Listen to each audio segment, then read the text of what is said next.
রাধে রাধে।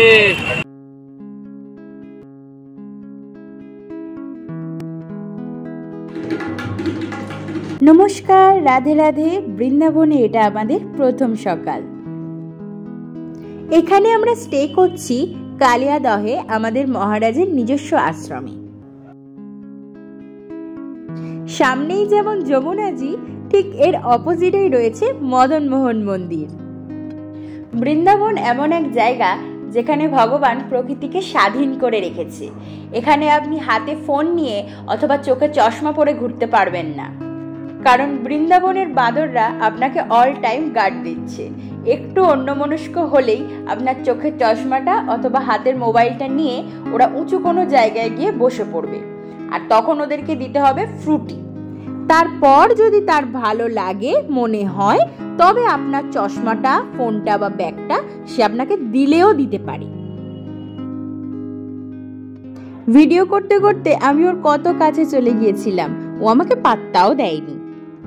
এর থেকেই বোঝা যায় বৃন্দাবনে ওরা কতটা স্বাধীন।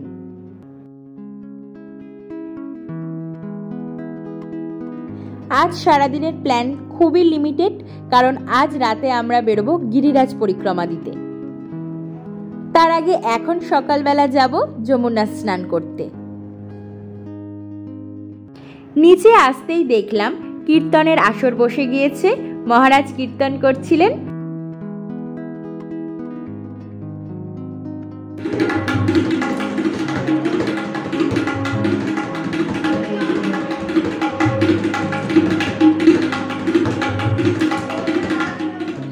এখন এসেছি যুগল ঘাটে যমুনা স্নান করতে। আশ্রম থেকে 5 মিনিটের মধ্যেই এই ঘাটটা সব থেকে কাছে। ঘাটের একেবারেই কাছে প্রচুর দোকান রয়েছে, সেখান থেকে ভাসানোর জন্য প্রদীপ অথবা গোসেবা করার জন্য এরকম ঘাস অনায়াসেই পেয়ে যাবেন। বৃন্দাবনে আরেকটা বড় সমস্যা হতে পারে গাড়ি ভাড়া বা এই ধরনের বোটিং ভাড়া। আগে থেকে যদি এগুলোর ভাড়া সঠিকভাবে না জেনে থাকেন, তাহলে ওরা আপনাকে বিভিন্ন রকম দাম বলে ম্যানিপুলেট করার চেষ্টা করে। যেমন আমাদের আশ্রম থেকে যুগলঘাট আসতে টোটোতে পার হেড 10 টাকা করে ভাড়া লাগে, কিন্তু ওরা আমাদের কাছে 30 টাকা করে চাইছিল। যখন বুঝতে পারে আমরা আগে থেকেই অরিজিনাল ভাড়াটা জানি, তখন ওরা 10 টাকা করেই নিয়েছিল। সকলেরই ইচ্ছা থাকে এই দামোদর মাসে ভগবানের ভক্তদের একটু সেবা করতে পারার। এখন ওই 4:30 মতো বাজে।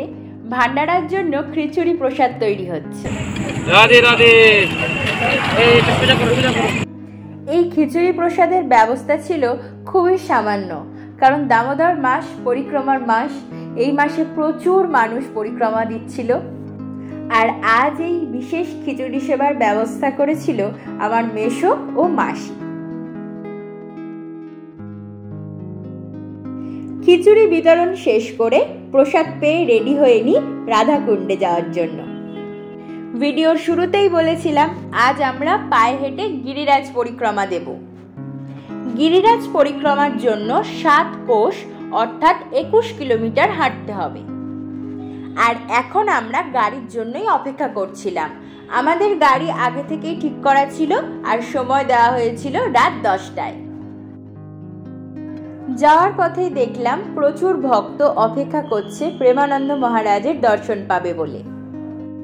এখান থেকে রাধাকুণ্ড পৌঁছাতে আমাদের সময় লেগেছিল ওই 1 ঘন্টা মতো। এই 21 কিলোমিটার পরিক্রমা করতে মহারাজের সময় লাগে মাত্র 4 ঘন্টা, তবে আমাদের লেগেছিল তার থেকে ঢের বেশি।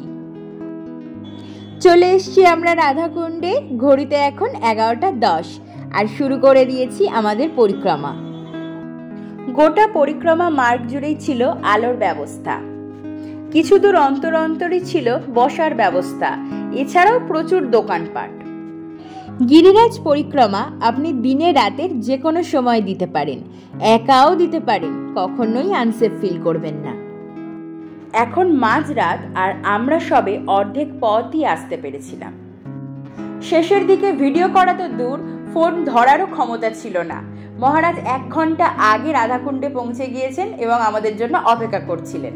আমরা বহু কষ্টে শেষ পর্যন্ত রাধাকুণ্ডে পৌঁছে আমাদের পরিক্রমাটা শেষ করেছিলাম। অবশেষে গাড়ি করে ফিরতে ফিরতেই ভোর হয়ে গিয়েছিল, আর এই সুন্দর সূর্যোদয়টা দেখেছিলাম আশ্রমের ছাদ থেকে। ভিডিওটি ভালো লাগলে লাইক করবেন, আর আমার যদি কোনো ভুল ত্রুটি হয় কমেন্ট করে জানাতে পারেন। ভিডিওটি এই পর্যন্ত, দেখা হবে পরের ভিডিওতে। রাধে রাধে।